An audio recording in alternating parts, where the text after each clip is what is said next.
नमस्कार दोस्तों, नेचर्स लेवन केयर में आपका स्वागत है। दोस्तों, जो पौधा आप देख रहे हैं इसको कहते हैं कृष्ण कमल। कृष्ण कमल को राखी बेल भी कहा जाता है, क्योंकि अगर आपको ध्यान हो पुराने ज़माने में, पुराने टाइम पे, हमारे दादा दादी के टाइम पे जो हाथों पे राखी बांधी जाती थी वो इसी शेप की हुआ करती थी, गोल और बड़ी बड़ी। तो इसको इसीलिए राखी बेल भी कहा जाता है। और क्योंकि ये एक क्लाइंबर है, एक बेल है, तो इसीलिए इसको राखी बेल भी कहा जाता है और कृष्ण कमल भी। ये जो आप देख रहे हैं दोस्तों, सोचिए ये क्या हो सकता है। ये है लालटेन गुड़हल, जिसको कैंडल गुड़हल भी कहा जाता है। ये बहुत ही सुंदर पौधा है।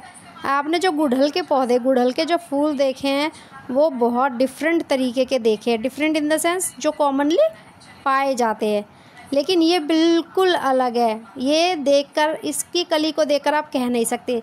मेनली हमने गुड़हल इस तरह के देखे हैं दोस्तों, जैसे ये सिंगल लेयर गुड़हल है, ये डबल लेयर गुड़हल है, ये बटन गुड़हल है।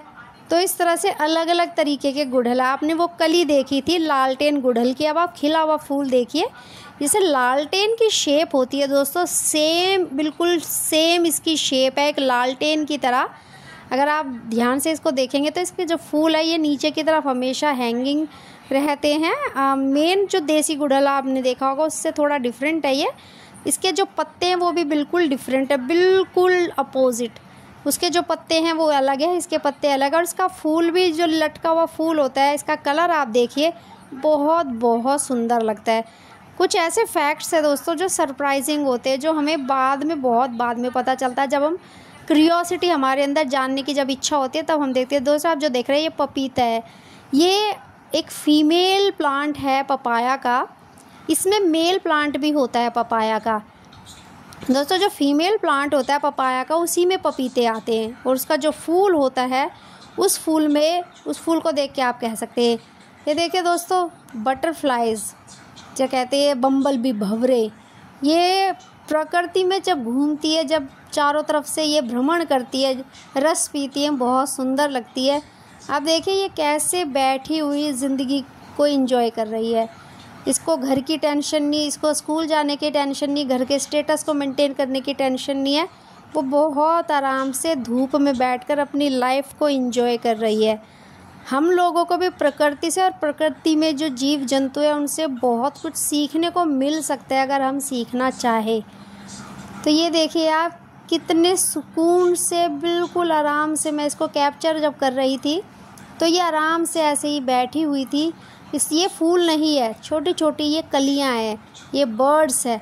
और ये इन बर्ड्स से भी रस निकाल रही थी, जो उसके सामने अवेलेबल है, जो उसके सामने उपलब्ध है, वो रस उसी में से निकाल के अपना भरण पोषण कर लेती है और अपनी लाइफ को अच्छे से उड़ के इधर उधर हम लोगों को बहला के लाइफ को एंजॉय करती है।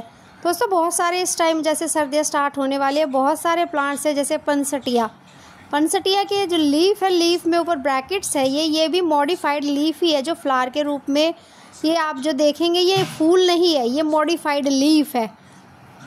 दोस्तों, ये आप जो देख रहे हैं ये गोल्डन शावर है। गोल्डन शावर के केरल में, और अब तो हमारे यहाँ आसपास में दिल्ली एनसीआर में भी काफ़ी बड़े बड़े पेड़ आने लगे। ये ड्वार्फ गोल्डन शावर है, घर के लिए, घर के गार्डन के लिए, टेरेस गार्डन के लिए। दोस्तों, ये फूलों से पूरा गुच्छों से भरा रहता है और सामने देखने में ये बहुत सुंदर लगता है।